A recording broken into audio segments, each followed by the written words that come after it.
Hello friends, welcome back to exam H hub. तो जैसे कि हम जो जेबीटी का क्वेश्चन पेपर सॉल्व कर रहे थे टैट का, तो उसी को कंटिन्यू करते हुए आज मैं आपके साथ सामने कुछ और क्वेश्चंस के साथ फिर से आ गया हूँ।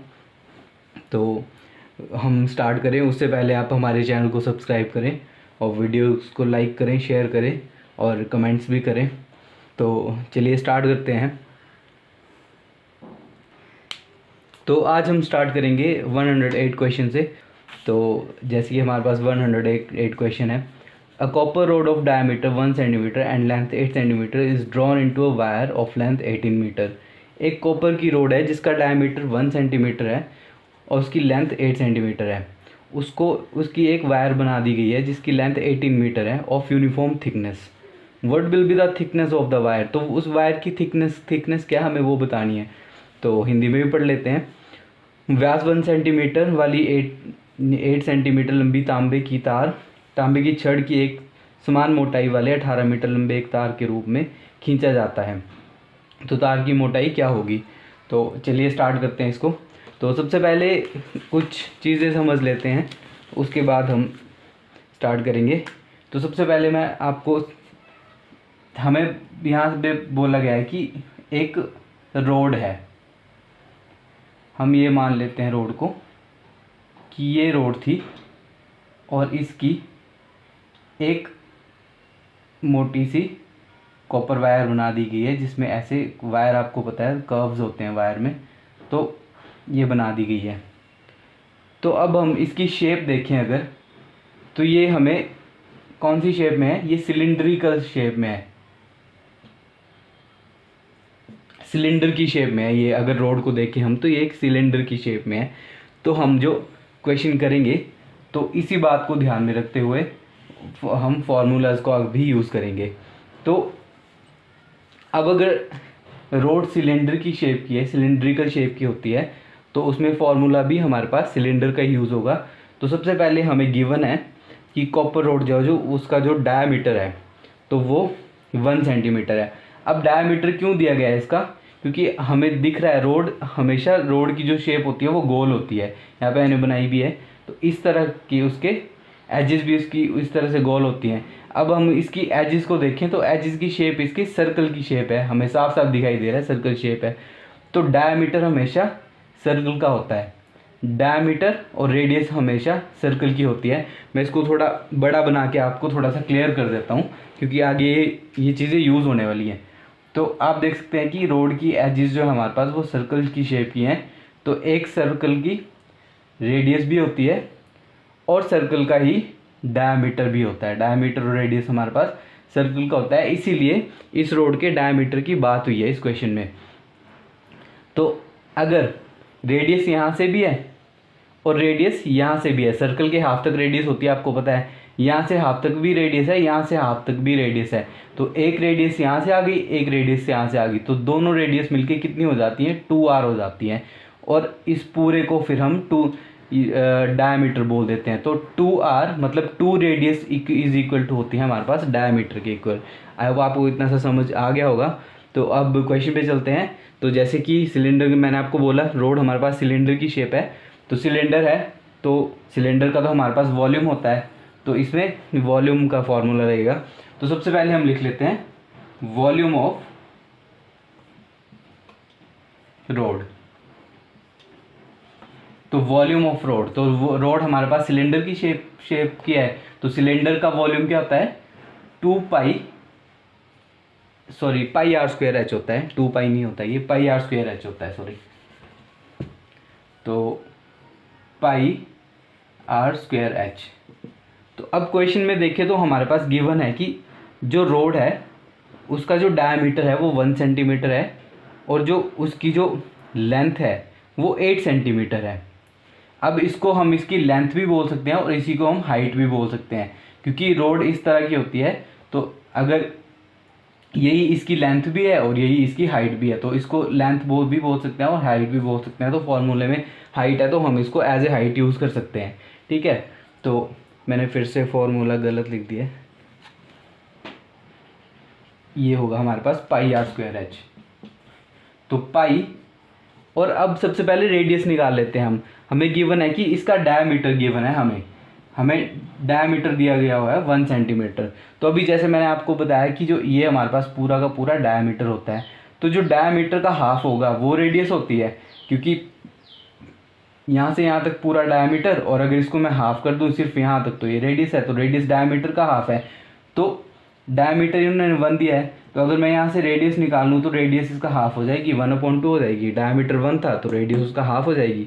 तो यहाँ पे रेडियस क्या आ जाएगी हमारे पास, 1/2 का स्क्वायर, और साथ में इसमें h बोला गया है, तो h मैंने आपको बोला है, इसी को हम लेंथ भी मान सकते हैं और इसी को हाइट भी मान सकते हैं, कुछ भी मान सकते हैं। तो हाइट हमारे पास दी है रोड की 8 सेंटीमीटर। तो मैं इसको रब करके यहाँ पे लिख देता हूँ। तो हाइट हमारे पास 8 सेंटीमीटर है। अब पाई, और ये हो जाएगा 1 1 ज़ा 1 और 2 2 ज़ा 4, ब्रैकेट खुल जाएगी, तो ये हो जाएगा हमारे पास 1/4 और ये 8। मैं इसको यहाँ पे काट दूँ तो 2 4 ज़ा 8 होते हैं, तो 2 1 ज़ा 2 और 2 × पाई, तो ये हमारे पास निकल के आ गया 2 पाई। तो ये क्या है हमारे पास, वॉल्यूम ऑफ रोड, ये हमारे पास इस रोड का वॉल्यूम है। अब आगे बढ़ते हैं। तो आगे इसने बोला है हमें कि अब इस ये जो रोड है इसका इन्होंने क्या बना दिया, एक इन्होंने वायर बना दी है, और उस वायर की जो लेंथ है वो है 18 मीटर। तो अगर हम अब वायर की बात करें तो वायर की लेंथ दी गई है हमारे पास 18 मीटर। तो बट हमारे पास क्वेश्चन सेंटीमीटर में चल रहा था, इससे पहले हमने यहाँ पे वॉल्यूम निकाला है। तो हमारे पास जो रोड की डायमेंशन दी गई है वो सेंटीमीटर में दी गई है और वायर की मीटर में। तो या तो हमें इसको मीटर में करना पड़ेगा या तो इसको सेंटीमीटर में करना पड़ेगा। तो इसको तो हमने सेंटीमीटर में ही सॉल्व कर लिया, तो हम इसकी डायमेंशन, इसके यूनिट को चेंज कर लेते हैं। तो आपको पता ही होगा कि 1 metre is equal to 100 centimetre होते हैं। तो हमारे पास ये 18 मीटर है, तो अगर मैं 18 मीटर को चेंज करूँगा तो ये 100 × 18 हो जाएगा मेरे पास 1800 सेंटीमीटर। तो इसको हमने सेंटीमीटर में कन्वर्ट करके 1800 सेंटीमीटर में कन्वर्ट कर लिया है। तो अब हमारे पास रोड थी, रोड का हमने वॉल्यूम निकाल लिया सिलेंड्रिकल शेप की। उसके बाद हमारे पास वायर बन गई उसी की इतनी लेंथ की। अब जैसे कि हमारे पास रोड का वो था वॉल्यूम था, वैसे हमारे पास वायर का भी कुछ ना कुछ वॉल्यूम होगा, क्योंकि उसी सिलेंड्रिकल शेप की तो हमने ये वायर बनाई है, तो इसका भी कुछ ना कुछ वॉल्यूम होगा हमारे पास। तो वायर का वॉल्यूम फाइंड आउट कर लेते हैं हम। तो volume of wire is equal to, तो सेम रहेगा क्योंकि वायर भी उसी शेप से बनी है, तो वायर का भी सेम रहेगा, वही πr² रहेगा, इसका भी πr²h। तो पाई मल्टीप्लाई बाय आर। अब जो रेडियस है हमारे पास वो हमें यहाँ पे फाइंड आउट करनी है, आपने ध्यान से देखना है, क्योंकि हमारे पास यहाँ पे सिर्फ इसकी लेंथ बोली हुई है, जो वायर बनाई है उसकी सिर्फ लेंथ दी गई है, हमारे पास रेडियस नहीं दी गई है। तो हमें इसकी रेडियस पता होनी चाहिए, और लास्ट में इसकी थिकनेस भी पूछी है। थिकनेस का मतलब है डायामीटर, तो डायामीटर निकालने के लिए हमें पहले इसकी रेडियस पता होनी चाहिए। तो इसमें से हमारे पास इसकी रेडियस निकलेगी, तो पाई × r² को मैं एज इट इज़ रखूँगा, और मल्टीप्लाई बाय जो h है हमारे पास, हाइट ये है। मैंने आपको बोला था कि लेंथ और हाइट सेम है, हम इसको या तो लेंथ मान सकते हैं या हाइट मान सकते हैं। तो 1800 सेंटीमीटर है। तो मैं इसको थोड़ा सा रब करके ऊपर से ऊपर कर देता हूँ।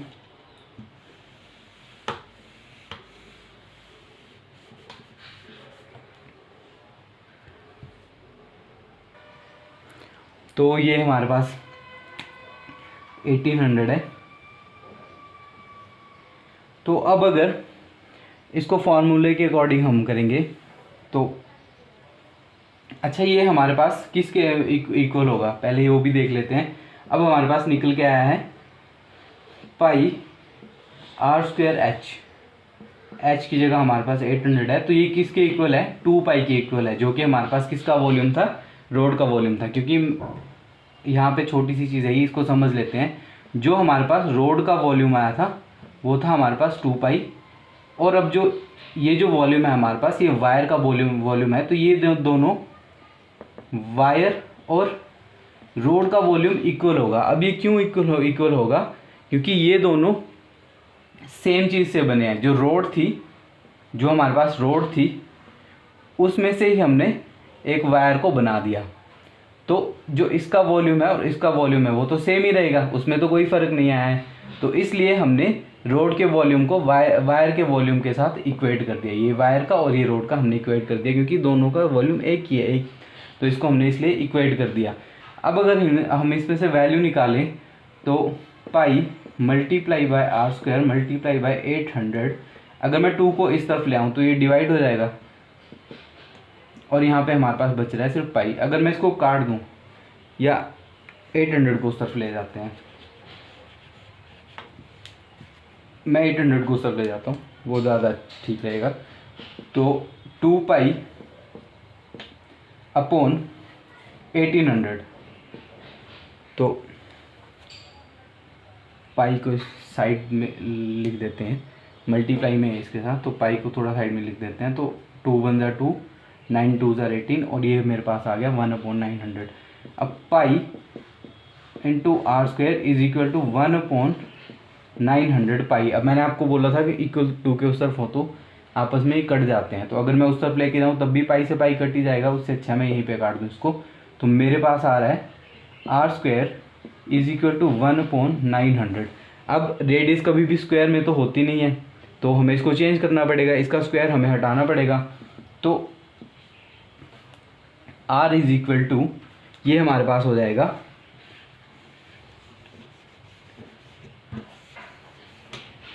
r की वैल्यू हमारे पास आ जाएगी 1 अपॉन, ये 900 का स्क्वायर रूट होता है 30 30 ज़ा 900 होते हैं, तो मैंने डायरेक्ट लिख दिया।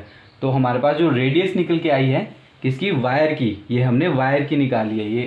ये जो हमने पोर्शन किया है ये वायर के लिए किया है, तो ये वायर की रेडियस हमने 1/30 निकाली है। अब आते हैं लास्ट में क्वेश्चन में हमसे पूछा गया है कि what is the thickness of wire. तो हमें वायर की थिकनेस बतानी है। तो अगर मैं यहाँ पे वायर एक बार ड्रॉ करूँ आपके सामने, तो कुछ इस तरह से इसमें बीच में कर्व होंगे और यहाँ पे ये एरिया होगा वायर का, कुछ ना कुछ इसकी थिकनेस होगी। तो ये भी हमारे पास सर्कुलर शेप का है, तो इस पोर्शन की भी रेडियस, ये भी रेडियस, या तो ये 2r 2 रेडियस, या फिर इसको पूरे को बोले तो डायमीटर, कुछ ना कुछ होगा। तो हमसे क्वेश्चन में बोला है कि डायमीटर बताना है हमें इसका। तो हमारे पास तो रेडियस निकल के आई है, तो रेडियस मैंने आपको बताया था कि जो डायमीटर होता है वो हमारे पास 2r होता है।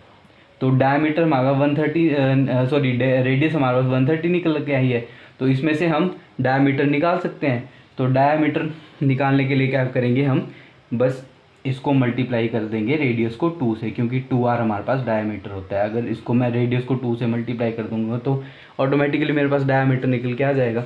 तो हम वही करेंगे, रेडियस को मल्टीप्लाई कर देंगे 2 से, तो d is equal to 2r, तो diameter is equal to 2 into radius है हमारे पास 1/30, इसको यहीं पे काट दो, तो ये निकल के आया हमारे पास जो इसका डायमीटर या फिर थिकनेस, तो 1/15 आंसर, ये सेंटीमीटर्स में होगा।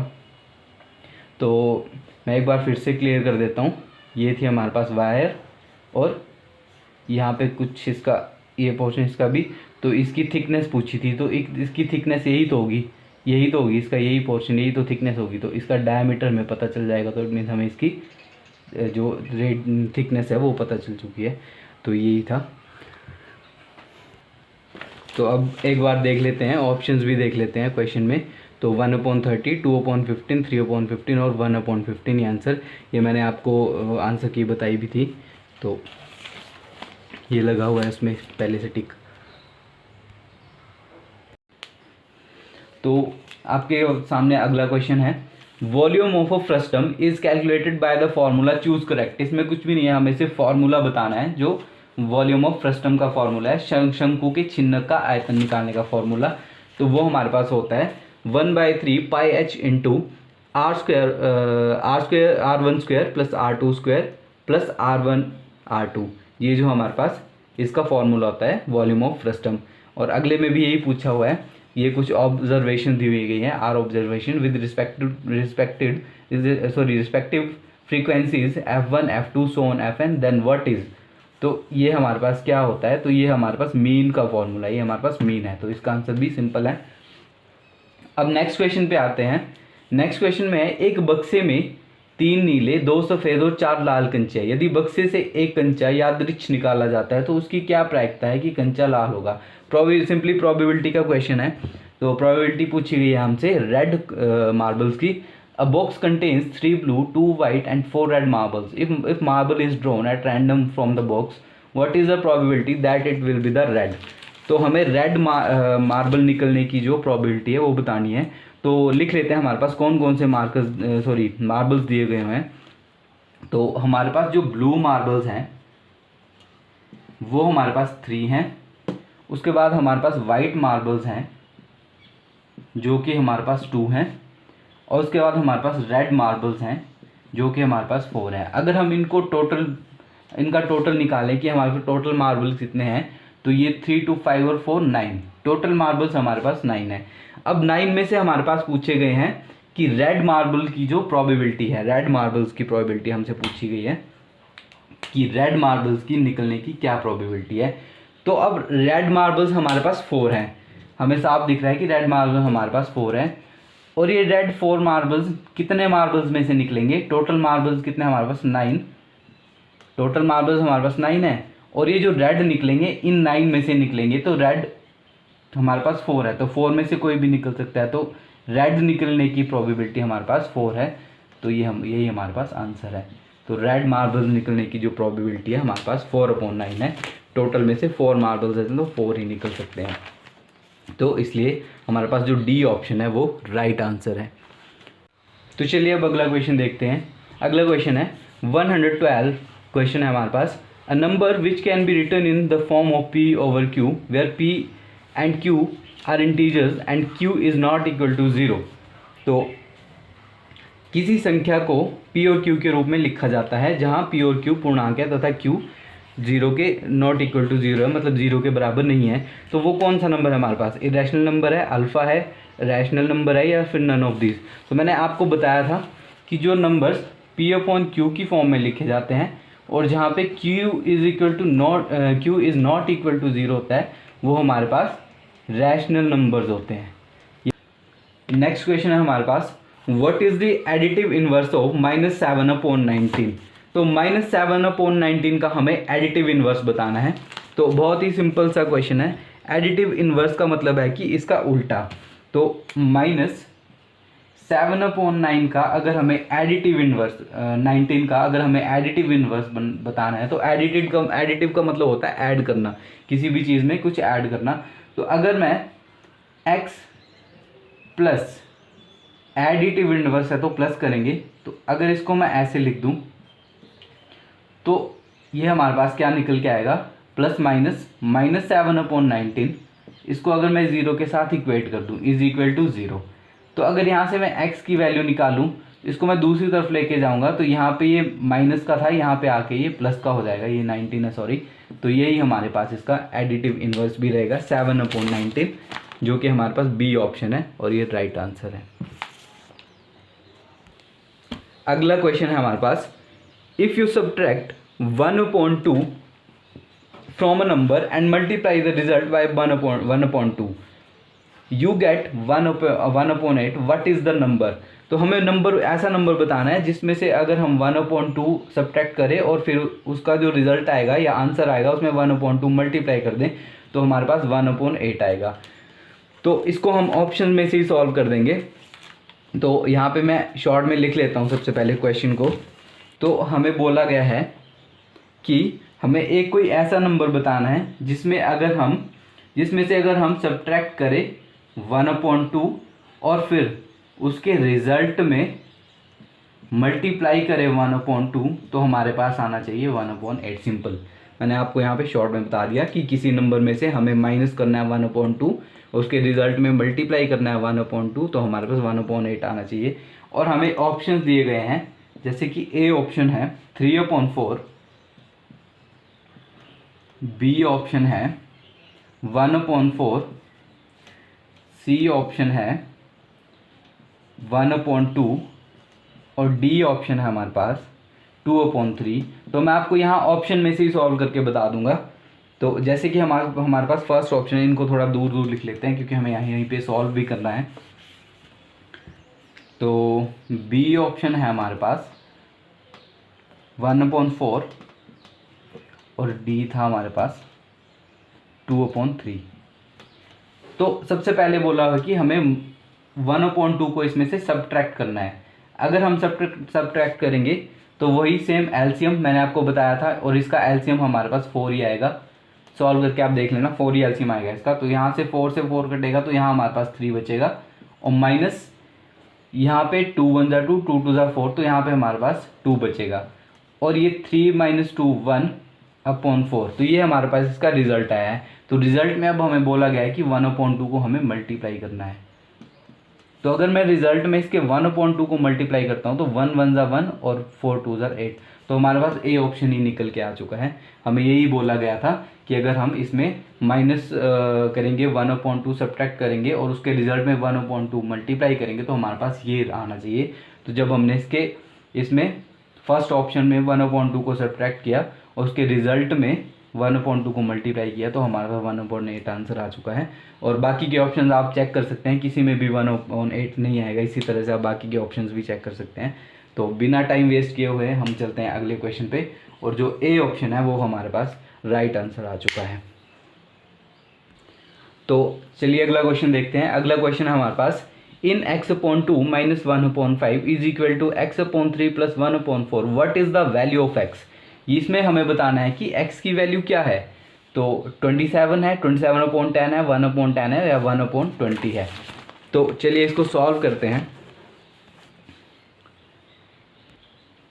तो हमारे पास जो गिवन इक्वेशन है वो कुछ इस तरह से है कि x/2 - 1/5 is equal to x/3 + 1/4।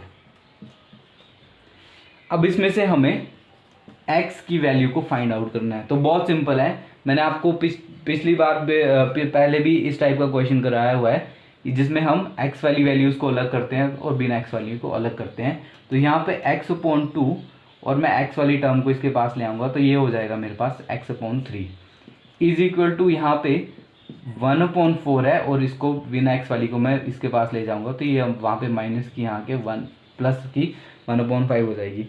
अब इसका एलसीएम आएगा हमारे पास 6। जब इसका 6 एलसीएम आएगा तो जब हम इसको सॉल्व करेंगे तो 2 1 जा 2 2 3 जा 6, तो ये हमारे पास हो जाएगा 3x माइनस यहाँ पे 3 2 जा 6, तो ये हमारे पास हो जाएगा 2x इज इक्वल टू, इसका एलसीएम रहेगा हमारे पास 20 ही रहेगा इसका एलसीएम। आप सॉल्व करके देख लेना, एलसीएम मैंने आपको बताया है कैसे निकालते हैं, तो 20 ही रहेगा। जब इसको हम करेंगे तो 20, तो यहाँ पे आएगा ये 5 क्योंकि 5 4 जा 20, और यहाँ पे कटेगा तो ये हमारे पास आ जाएगा 4। अब हम इसको सॉल्व करके देखते हैं। यहाँ पे 3x में से 2x माइनस कर दिया तो हमारे पास एक ही x बचा है अपॉन 6, सॉरी यहाँ पे 6 आएगा, मैंने x लिख दिया। और इसको करेंगे तो ये हमारे पास हो जाएगा 9/20, 9/20। अब हमें इसमें से x की वैल्यू फाइंड आउट करनी है, तो मैं x को इस तरफ ही रखता हूँ और 6 को वहाँ ले जाता हूँ इक्वल टू के उस तरफ। तो 9/20 यहाँ 6 डिवाइड में है, वहाँ जाके मल्टीप्लाई हो जाएगा। और जब हम इसको काटते हैं तो अगर इसको मैं 2 से काट दूँ, 2 3 जा 6 और 2 10 जा 20, तो x की वैल्यू हमारे पास निकल के आती है 9 3 जा 27/10। तो ये हमारे पास x की वैल्यू निकल के आ चुकी है। तो यहाँ पे हम ऑप्शन में भी देख लेते हैं, हमारे पास दिया गया है बी ऑप्शन 27/10, जो कि हमारा राइट आंसर आ चुका है। तो यही थी हमारे पास आज के कुछ क्वेश्चन जो कि हमने जेबीटी टेट जो पेपर हुआ था अभी संडे को, उसके हमने क्वेश्चन सॉल्व किए हैं। के लिए कीप वॉचिंग, और चैनल को लाइक करें, वीडियोस को शेयर करें, सब्सक्राइब करें चैनल को। Thank you very much.